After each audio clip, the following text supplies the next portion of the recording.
wishing for something that ain't lost. Have we got our lines crossed?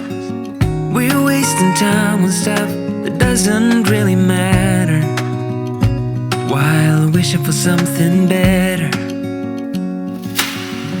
I try to fix things that weren't broken, misunderstandings and words unspoken. Bonjour tout le monde, j'espère que vous allez bien, que vous êtes en pleine forme. On est mercredi aujourd'hui. On est encore sur une très belle journée. On est gâtés en ce moment. On va croiser les doigts pour que ça va continuer. Mais à ce que j'ai pu entendre à la radio ce matin, le mauvais temps revient à partir de ce week-end. Juste pour les vacances. C'est chouette, hein? Alors j'ai été déposer Stécie. Elle commençait à 8h.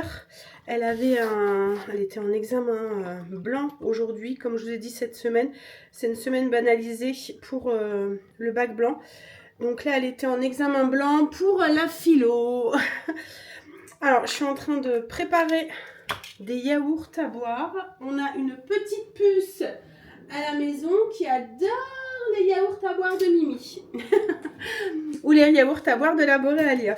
Alors après, c'est tellement simple de les faire que franchement, ça me dérange pas si je dois en faire tous les 2 jours. Hein. Et vous voyez, c'est ce que j'avais peur. Je me suis dit... en fait, limite, elle en laisse même pas à sa tante. Oui, donc je vous disais, ce que j'avais peur, en fait, c'est que la Boréalia, je l'utilise pas tant que ça. Et en fait, compte, je l'utilise pratiquement tous les jours, quoi, en fait. Il y a des moments, si c'est pas 2 fois par jour, parce que comme là, aujourd'hui, je vais l'utiliser pour faire du yaourt classique nature et du yaourt à boire. En ce moment, je remange aussi du yaourt. Je reprends plaisir de manger du yaourt le matin. Hop, alors, en plus, comme je dis, c'est tellement simple. Vous avez juste à mélanger le yaourt avec le lait directement dans la cuve. Vous ajoutez votre arôme, ce que vous voulez. Vous mettez 4 heures et puis basta, quoi, en fait. Au bout des 4 heures, vous pouvez laisser une petite demi-heure en conservation. Alors c'est ce que je vous disais en fait, la Boréalia, vous n'êtes pas pressé de devoir vous lever ou quoi que ce soit pour mettre vos yaourts au frais. Si par exemple vous le faites la nuit, elle se met en mode conservation. En fait, elle crée aussi bien du chaud, enfin du chaud, quand j'en parle du chaud, c'est du 45 degrés pour les yaourts, que du froid pour faire de la glace, en fait. Donc elle est complètement polyvalente et voilà, c'est ce que j'aime. Moi j'ai une turbine à glace, mais ma turbine, je m'en sers pas tout le temps, enfin je m'en sers que souvent l'été, quoi, en fait. Là, la Boréalia, comme elle fait des yaourts, du fromage, là je voudrais tenter du skyr aussi. Alors là je vais la commander. Je vais passer une commande là, parce que comme je vous ai dit, la Boréalia c'est pas la mienne, c'est une que j'ai eu à prêter pour tester et je suis complètement convaincue. Donc comme je vous avais dit, j'avais peur de la laisser là ou de pas m'en servir tant de ça. Je voulais voir les résultats sur les yaourts, etc. Et ouais, je suis convaincue, donc je vais me le commander. Hop là. Je vais les faire à la framboise cette fois-ci. Alors, au niveau de la recette, 80 g de yaourt, 80 g de sirop. Alors, un sirop de bonne qualité. Moi, là, je mets du Monin. Non, c'est la Maison Guillot, celui-là. Donc là, c'est à la framboise. Ou du Monin aussi. Vous pouvez mettre aussi comme sirop, c'est très bien aussi. Et ensuite, un yaourt et puis le lait. Voilà, c'est tout. Rien de plus, rien de moins. Et pour les yaourts à boire, c'est une fermentation de 4 heures. C'est largement suffisant. Parce qu'on veut quelque chose qui soit fluide. Hop. Voilà. Alors, j'ai une visio ce matin. Donc, je vais faire ça tout de suite après et j'aimerais bien faire du pain aussi. Comme je vous ai dit, j'aimerais bien faire du pain après, donc je le ferai après ma visio. Et ensuite, j'aimerais bien faire des éclairs aussi. On va voir ça pour faire ça cet après-midi. Parce que là, ce matin, à partir de 11h, Stécie risque de m'appeler. Enfin, l'épreuve, c'est pendant 4 heures.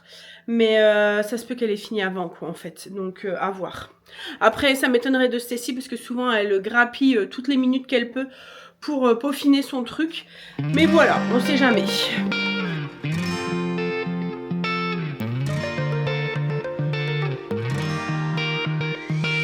I've never really been the one who's worried, always been the one who's keeping it cool.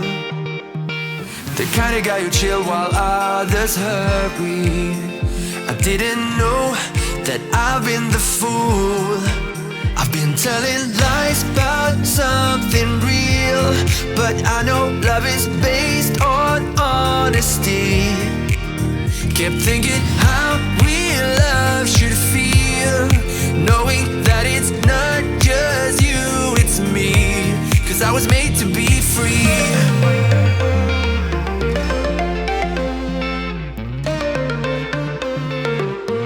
I am made to be free.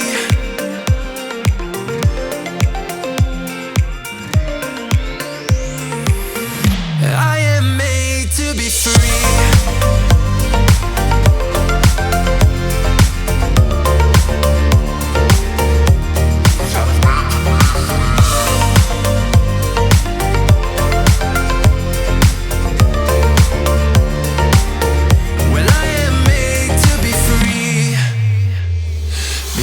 Myself and myself only.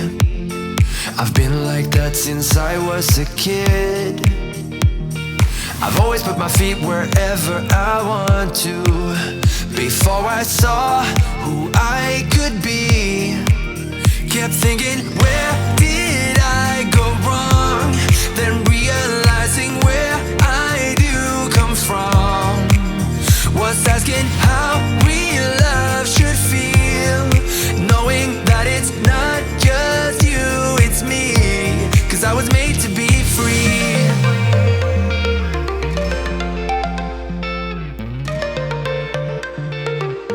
I am made to be free.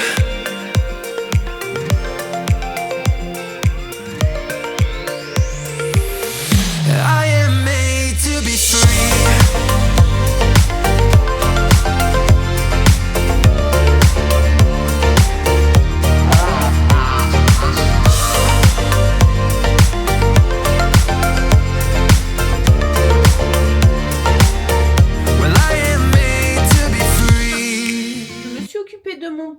J'ai aussi fait ma visio comme je vous avais dit ce matin.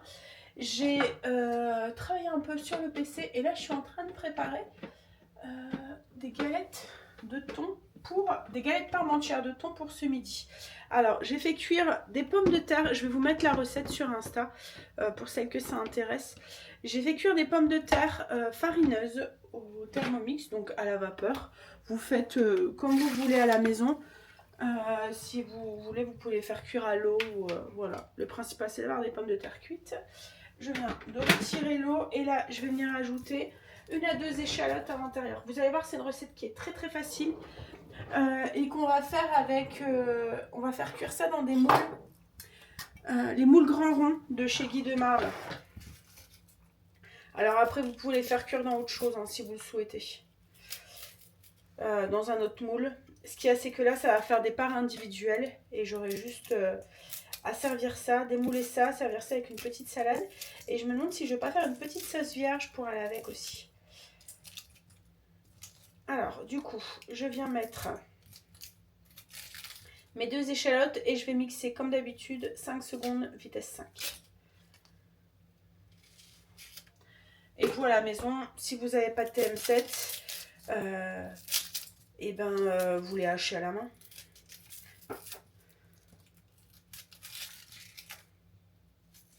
Au couteau, à l'ancienne. Hop. Alors, mettez 1 ou 2 échalotes en fonction de la grosseur. Vous voyez, moi, elles n'étaient pas très grosses, quoi, en fait. Mais si vous avez, vous voyez, les grosses, là, les cuisses de poulet ou les cuisses de dinde, 1, c'est suffisant. Oh, elle pique ses échalotes. Oh là là. Alors, on met tout... Ah, j'en pleure. Alors, je viens tout mettre les échalotes en bas. Je mets un petit coup de spatule. Vous voyez, on a récupéré des petits morceaux. Et on va venir ajouter les pommes de terre. Ah, ça là, c'est horrible. On ajoute les pommes de terre du coup dans le bol. Donc les pommes de terre cuites. Et on va venir hacher ça. Alors, vraiment pas pour avoir une purée. Donc 10 secondes vitesse 4. Hop, ah là là. Et je vais même mettre du sens inversé pour être sûr de ne pas avoir de la purée, parce qu'on veut garder des petits morceaux. Quand je dis que je veux garder des petits morceaux, c'est les petits morceaux d'échalote. Hein. Parce que les pommes de terre, elles sont vite, surtout que c'est des pommes de terre farineuses. Alors là, je vais goûter du thon. Il nous faut 400 g de thon. Ensuite, donc j'ai ajouté mes 400 g de thon égoutté. On ajoute 3 œufs sans les coquilles, c'est mieux. Hop. Et ensuite, on va ajouter de la moutarde. Entre 1 et 2 cuillères à café. Yes. Chaque fois, il me laisse les pots à moitié vides dans le frigo. Bon, j'aurais peut-être mes 2 cuillères à café.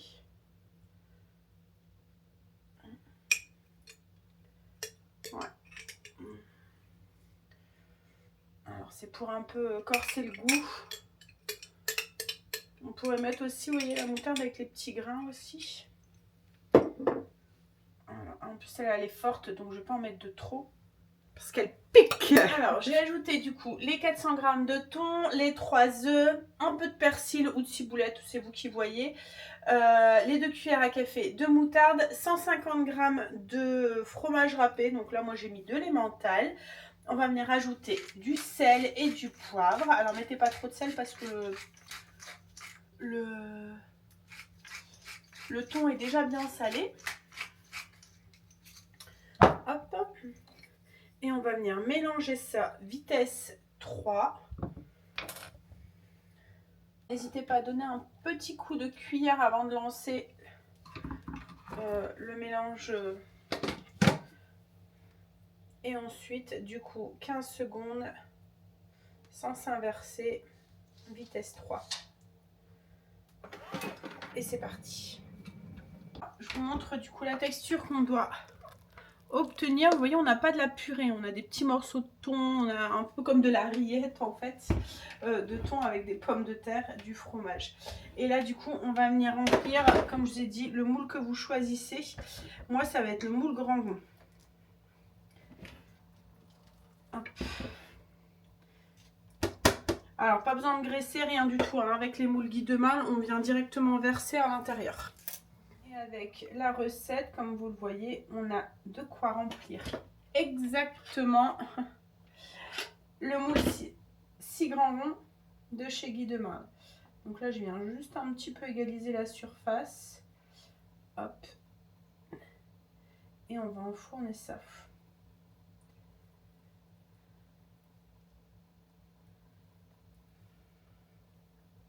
Alors moi, ce que j'aime avec le moule grand rond, c'est que c'est des moules, des proportions qui sont généreuses. C'est vraiment des grands moules qui sont vraiment des moules individuels. Vous voyez, vous n'avez pas besoin d'en faire plusieurs par personne. Ça fait un bon palais dans l'assiette, quoi, en fait. Je file. Stécie a fini. Je vais la récupérer.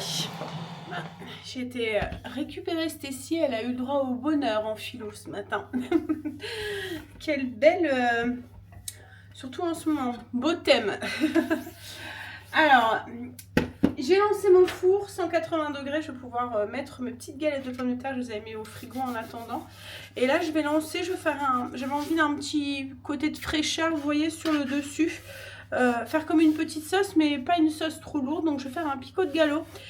Alors, il y a la recette qui est sur le blog, si ça vous intéresse. Mais là, je vais tenter de faire la recette au Thermomix. Il y a une recette déjà sur Cookidoo. Je vais tenter de la faire. On va voir ce que ça donne. Alors pour celles qui ne connaissent pas le picot de galop, c'est un peu comme une salsa, mais pas cuite en fait. Voilà, vous voyez les tomates, elles sont crues. Un peu comme une sauce vierge aussi. À part qu'il n'y a pas de... Il n'y a pas d'huile et de vinaigre dedans. Ça fait comme une sauce, un peu une sauce tomate crue, on va dire. Alors il vous faut pour ça 250 g de tomates coupées en deux, 15 g de piment serrano ou du jalapeños. Alors moi j'ai mis un piment végétarien. parce qu'autrement ça va trop piquer, ils vont pas me le manger.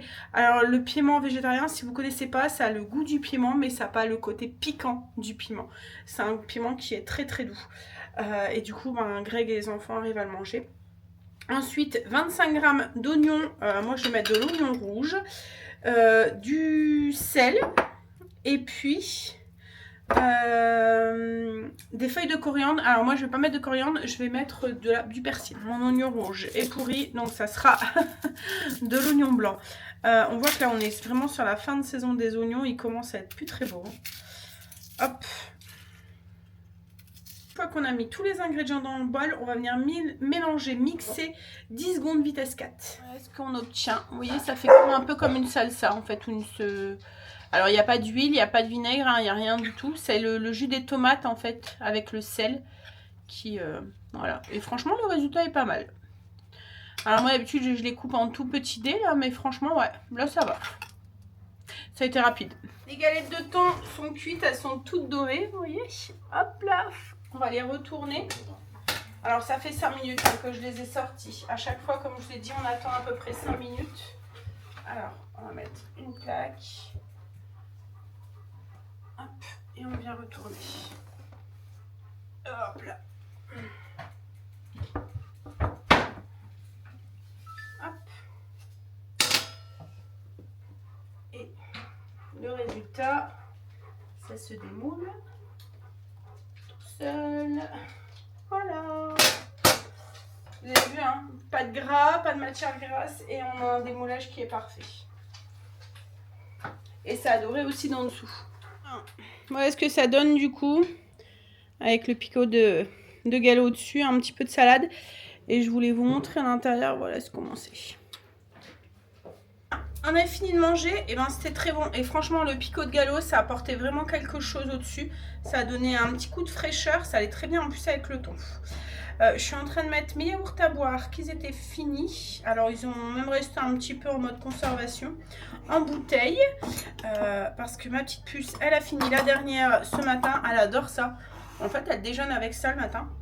Avec, comme là ce matin, elle a mangé un petit pain au lait et puis du yaourt à boire. Et il y a des moments, elle goûte aussi avec ça à 4 heures. Donc là, je mets ça du coup dans les petites bouteilles. Et ensuite, je suis en train de faire cuire mon pain aussi. Et après, je vais sûrement attaquer mes éclairs. Alors, je vais faire juste la pâte et faire cuire les éclairs aujourd'hui, mais je les garnirai demain parce que c'est mieux de garnir des éclairs quand ils sont bien secs, qui sont restés une journée à température ambiante, qui se sont asséchés un tout petit peu. Que ce soit les éclairs ou les choux en fait, hein. Même le Paris-Brest, c'est mieux aussi. Alors, je suis un peu perdue, je me souviens plus où est-ce qu'on s'est arrêté tous ensemble. Je pense qu'on était après le repas. Alors, j'ai fait cuire mon pain. Je suis contente en ce moment, j'ai des bons résultats. Il gonfle bien, mon levain est en forme, on voit qu'il refait beau. Alors, je suis un peu perdue parce que je vous ai partagé des trucs sur Insta et je suis partagée ici aussi, donc du coup, ça me chamboule à chaque fois. Enfin bref, je vous ai partagé sur Instagram la recette de ce midi, si ça vous dit d'aller voir et de retrouver la recette. Donc, je vous ai partagé la version, comme d'habitude, Thermomix et la version sans Thermomix. Donc, c'est sur mon Instagram. Mon Thermomix avec Sandra. Voilà, pas sur l'autre page, c'est sur mon Thermomix avec Sandra.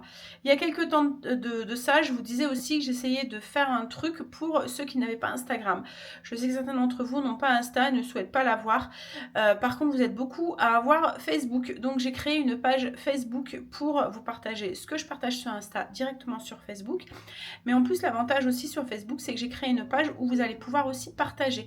Donc, en fait, j'aimerais bien que cette page devienne un lieu de partage où on partage, moi je vous partage mes trucs, mais vous me partagez aussi vos petites astuces, vos petites recettes que vous avez testées avec votre Thermomix, les recettes que vous avez fait avec les moules de Marle, voilà, qu'on s'inspire l'un à l'autre, voilà, un lieu de partage. Donc je vais vous mettre le lien en barre d'infos si ça vous intéresse, je vous laisse aller zioter et aller me partager vos petits trucs. En fait, je voulais quelque chose de plus simple et puis quelque chose qui soit pas ouvert qu'à mes clientes, quoi, en fait, qui soit ouverte à toutes les personnes qui veulent partager avec moi les recettes Thermomix ou Guy de Marle, quoi, en fait. Donc voilà, je vous mets le lien en barre d'infos. Et je vous continue à vous mettre aussi parce que je vous avais dit hein, qu'avec les filles, on avait créé aussi une nouvelle page, que ça soit Facebook, pas Facebook, mais YouTube, que ça soit aussi Instagram et TikTok, sur tous des petits DIY. Voilà, vous savez que j'adore ça et avec les filles, c'est une passion commune. Donc, on a créé une page autour de la table en fait, avec, alors pas que, parce que comme là, on va vous partager des petites idées pour la fête des mères, des petites idées de cadeaux, des petites idées de DIY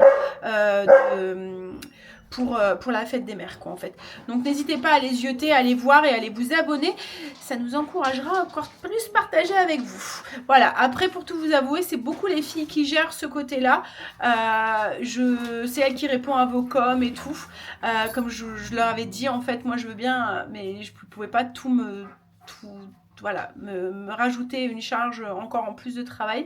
Donc voilà, c'est un truc qu'on fait à 3, mais j'ai pas beaucoup délégué et c'est pas facile pour moi. Mais voilà, et c'est vraiment quelque chose qu'on voulait faire à 3 et elle voulait vraiment s'approprier aussi le truc et tout. Donc souvent aux commentaires, c'est pas moi qui réponds, c'est les filles. Donc voilà, donc sur Facebook, vous allez retrouver du coup la recette avec les 2 petites fiches si ça vous intéresse, avec et sans Thermomix. Donc voilà, je vous mets le lien aussi en barre d'infos si vous le souhaitez. Vous allez retrouver aussi sur Facebook, du coup, toutes les petites stories que je vous partage aussi sur Insta. Je les partagerai directement sur cette page-là aussi. Donc, pour celles qui n'ont pas Insta, comme ça, vous allez pouvoir voir aussi les stories que je fais quand, du coup, je ne filme pas ici. Je partage beaucoup de ma journée, donc ça va vous permettre de ne rien manquer aussi. Alors, on va préparer tout de suite le repas de ce soir parce que c'est une recette que j'ai sortie ma mijoteuse. Trop longtemps, mais là, j'avais envie. Donc en fait, il faut tant que ça cuit. Ça va être une cuisson longue. Alors si vous n'avez pas de mijoteuse, vous pouvez très bien faire cette recette. Mettons au TM7 pour celles qui l'ont, avec la position sans couvercle. Donc position sans couvercle, on peut quand même mettre le couvercle. Hein. Mais c'est une cuisson où les couteaux ne vont pas tourner en fait. Donc soit... Mais moi je vais utiliser pour faire ma purée après. Donc c'est pour ça que j'utilise du coup la mijoteuse. Ou vous pouvez le faire aussi à la cocotte classique ou autrement dans une sauteuse, enfin voilà ce que vous voulez. Vous allez voir, c'est le genre de recette qu'on aime bien. C'est une recette, on met tout dedans et le travail se fait tout seul. En fait, là, c'est la mijoteuse qui va faire le travail pour moi. Alors, pour cette recette, on a besoin de saucisses, style saucisse de Toulouse, de 3 poivrons de couleurs différentes. En fait, on va faire des saucisses au poivron, avec une sauce tomate et des oignons. Donc ensuite, il nous faut une sauce du coulis de tomate, des oignons et des petites herbes, des petites épices. Je vais vous dire après ce qu'il va nous falloir. Là, je suis en train de couper du coup mes 3 poivrons en lanières comme ça. Et j'ai mis mes saucisses du coup dans le... Oh là là, en ce moment, je ne sais pas ce que j'ai. Enfin, si, je sais ce que j'ai. J'ai des trous de mémoire. J'ai l'impression d'avoir des... Bref, dans la cuve de ma mijoteuse. Pas besoin de faire doré, rien du tout. On va tout mettre dedans et on va lancer le mode de cuisson. Et c'est tout. Alors, du coup, dans la cuve de la mijoteuse, on met nos saucisses, style saucisse de Toulouse. Ensuite, on va venir ajouter 3 poivrons coupés en lanières. Hop. On ajoute 2 oignons qu'on a coupés en gros morceaux. Hop, on va venir ajouter du coulis de tomate, purée de tomate. Il y a, alors je ne sais pas si je vais tout mettre. Je vais mettre à peu près 500. Bon allez, allons-y, je mets tout. Donc il y a une bouteille à peu près de 600 grammes. Voilà. Et là, on va ajouter du coup des petites herbes. Alors, on va mettre de l'ail, de l'origan et des épices italiennes. Ouais. Au niveau des quantités, on va mettre une cuillère à café d'ail en poudre. Il va falloir que tout pile, que j'en achète. On va mettre 2 cuillères à café d'épices italiennes. Alors les épices italiennes, si vous voulez une recette, c'est sur le blog ou sinon vous en trouvez l'étouffé comme à grand frais ou quoi. 1 cuillère à café d'origan. Je vais ajouter 1 cuillère à café de sucre, 2 cuillères à café de sel. Et puis du poivre. Voilà. Je vous ai dit 2 cuillères à café de sel, c'est 1 cuillère à café de sel parce qu'autrement ça va être trop salé. Quitte à ressaler après. Alors la mijoteuse, je sais pas comment ça se fait, hein, mais les plats ont tendance à ressortir avec moins de sel. Je sais pas comment ça se fait. Et vous êtes quelques-unes à me l'avoir dit aussi que... Mais bon, n'en mettez pas trop, quitte à en rajouter après, quoi, en fait. C'est mieux. Je vais donner un petit coup de cuillère en bois juste pour mélanger légèrement. C'est surtout au niveau des épices. Voilà. Et là, du coup, on va lancer le mode de cuisson. Hop.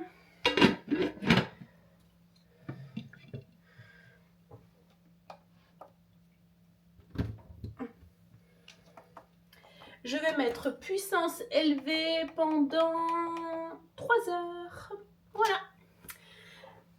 Et comme je l'ai dit, c'est elle qui va gérer. Donc là, je vais nettoyer et puis après, on va pouvoir se lancer dans la cuisson, dans les éclairs. Ça y est, les saucisses sont en train de cuire. Là, du coup, on va lancer nos éclairs. Alors, on va faire juste les éclairs. La pâte à choux aujourd'hui.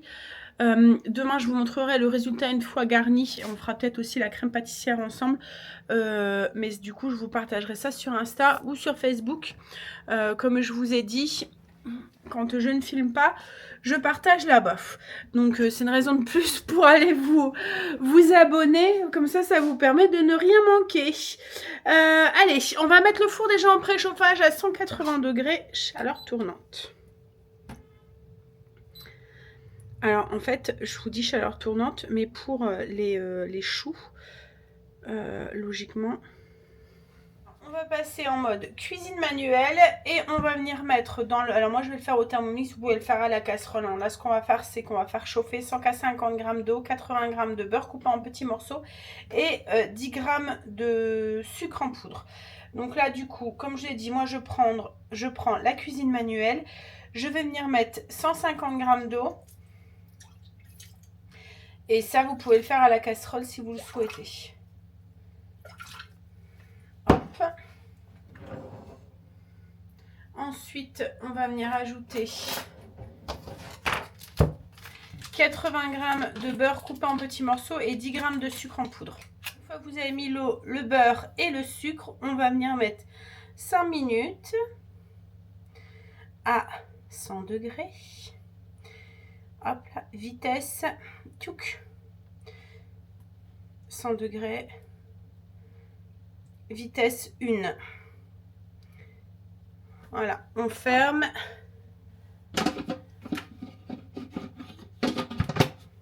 Et c'est parti.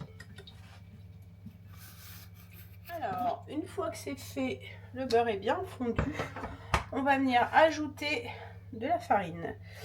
Hop, donc on met la balance et on ajoute 120 g de farine.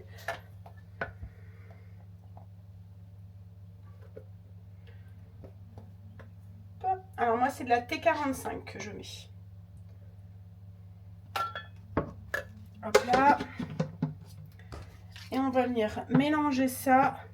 Du coup, 1 minute 30 avec une vitesse, hop, 3. Hop là. Une fois que c'est mélangé, hop, on va venir racler un peu les parois du bol et on va venir laisser, alors on a exactement la même texture, vous voyez, un peu purée qu'on a quand on le fait à la casserole. Donc à la casserole, vous faites exactement la même chose. Le seul truc, c'est que vous mélangez à la main et que vous devez continuer à mélanger jusqu'à ce que ça épaississe comme ça en fait. On doit avoir, quand on fait à la casserole, on doit avoir un voile dans le fond qui se fait un voile blanc. Là, je l'ai sur les parois du bol, mais je ne sais pas si vous allez le voir. Voilà, en fait c'était beaucoup plus simple de le faire avec le TM7 parce que il fait tout pour nous quoi en fait. Donc là on va laisser refroidir jusqu'à ce que la température du bol atteigne 50 degrés. Alors le thermomix, je vous l'ai déjà dit, il est au degré près. Et en fait vous pouvez, je vous montre, régler du coup la température. Vous voyez ici. Alors attendez. Hop là, voilà. Là, il écrit la température. Et là, vous allez avoir un œil sur la température de votre bol. Donc là, on le laisse descendre à 50 degrés avant d'ajouter les œufs. Alors, je vais devoir tricher un petit peu avec le TM7.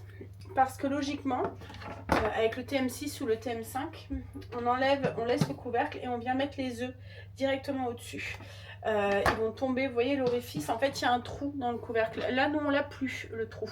Alors il y a encore des petits trous, on peut mettre des choses liquides à l'intérieur, mais on peut pas, si je mets un œuf, le jaune va rester coincé là et le blanc va tomber quoi en fait. Donc là ce qu'on va faire, c'est que en attendant que mon bol refroidisse, je vais mettre 3 œufs dans un pichet verseur et je vais venir les battre. Comme ça ils seront liquides et je vais pouvoir directement les verser dans le petit trou, dans l'orifice. Parce qu'il faut le faire le temps que le robot mélange en fait. Je vais vous montrer après. Donc là, le temps qui refroidit, on bat 3 œufs avec la petite cuillère magique directement dans un pichet. Donc c'est un pichet Guidemain, ils sont trop pratiques parce qu'ils sont un long bec verseur. Et la cuillère magique, c'est ça. Ça va trop bien pour émulsionner ou mélanger. Vous voyez, là j'ai donné quelques coups, mes œufs sont déjà cassés. Alors on mélange bien parce qu'il faut quand même quelque chose qui puisse couler. On veut quelque chose d'un peu plus fluide. Et voilà. Et là ils vont bien tomber par l'orifice. Alors, j'ai ma température qui est baissée à 50 degrés. Donc, du coup, je vais pouvoir lancer la suite de la recette. Donc, je suis en train de régler. J'ai remis mon couvercle. Je suis en train de régler 1 minute 20, vitesse 5. Et on va venir, comme je vous ai dit, en petits filets, verser les œufs par l'orifice. Donc, je redonne un petit coup de cuillère magique. Voilà.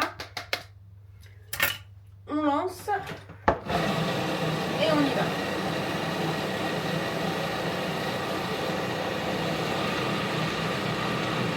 Donc là, c'est fini. Je vous montre le résultat de cette pâte à choux. Elle est nickel. Vous avez vu ce qu'on a, la simplicité. Et ça, c'est grâce au Thermomix. Alors, on récupère du coup notre pâte. On la met dans une poche à douille. Elle est nickel cette pâte. Hop là. J'ai mis une douille ronde au bout, mais si vous n'en avez pas une grosse douille ronde, si vous n'en avez pas, vous pouvez couper tout simplement votre poche. Alors le repose poche à douille, au cas où vous vous demandez de où il vient, c'est un Guidemain. En même temps, est-ce que maintenant il faut poser la question hein mais il est vraiment très pratique.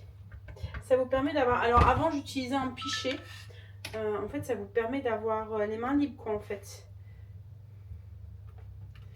Hop, on récupère bien tout.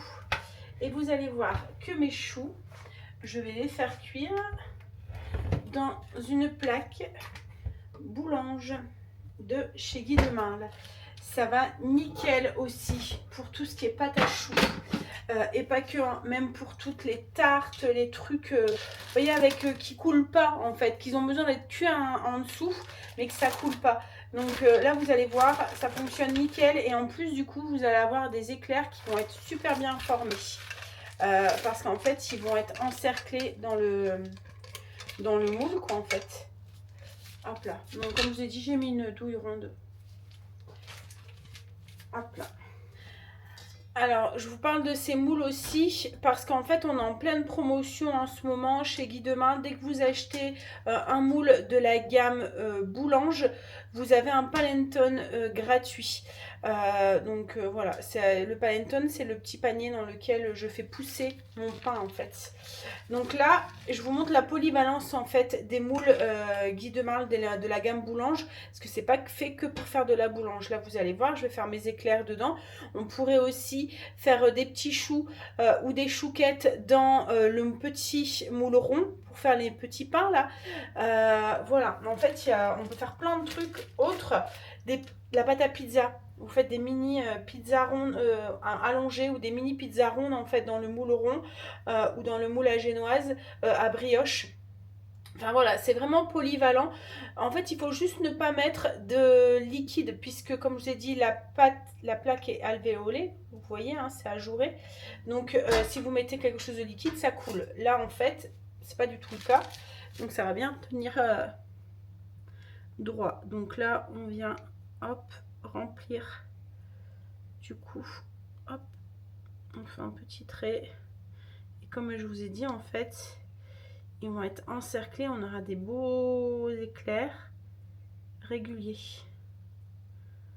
Hop là.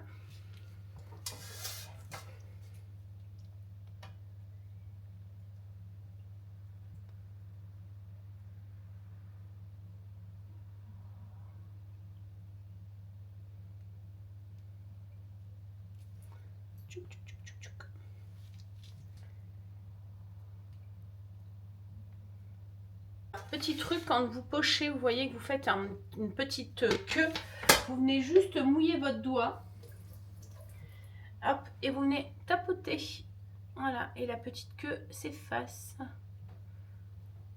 Ça permet d'avoir des éclairs qui sont un peu plus, avec une forme un peu plus régulière, voilà.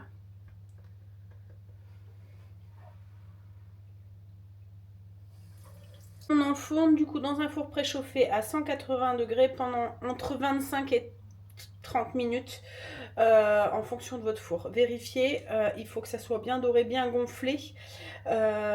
Et ensuite, on va les laisser bien refroidir et bien sécher à l'air libre. Comme je vous ai dit avant de les garnir, donc on les garnira que demain. Sorti mes éclairs du four. Vous voyez, regardez-moi ça. Ils ont une superbe forme. Ils sont restés bien droits. Et en plus, on a une cuisson qui est uniforme. Regardez en dessous. Voilà, il n'y a plus qu'à les laisser sécher jusque demain et après à les garnir. Le repas est en train de cuire du coup, enfin finir de cuire tranquillement. J'ai fait de la purée et un trio de choux en accompagnement des saucisses qu'on a fait tout à l'heure. Là, ce que je vais aller faire, c'est que je vais aller sous la douche.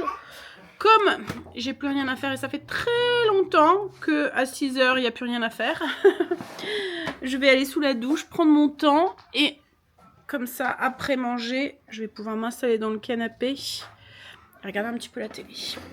Douche prise, repas prêt. Donc la saucisse avec la sauce au poivron, de la purée et du chou romanesco. Et le pain qu'on a fait cuire tout à l'heure. Regardez-moi ça. La croûte elle est toute croustillante. Et la mie elle est toute tendre. On va aller se coucher. Petit dernier bisu. Et on va laisser Stacy qui continue à réviser. Hein? Pas trop tard, hein, chérie? Ouais, non, j'ai pas. Ouais. Bon, allez. Je vais vous laisser. Je vais vous faire des bisous. Je vous dis à demain sur Insta pour celles qui nous suivent là-bas. Autrement, ben à vendredi. Non, samedi pour moi. Donc à lundi, je vous souhaite un très très bon week-end. Et on sera en vacances. Allez, je vous fais des bisous. Bon week-end.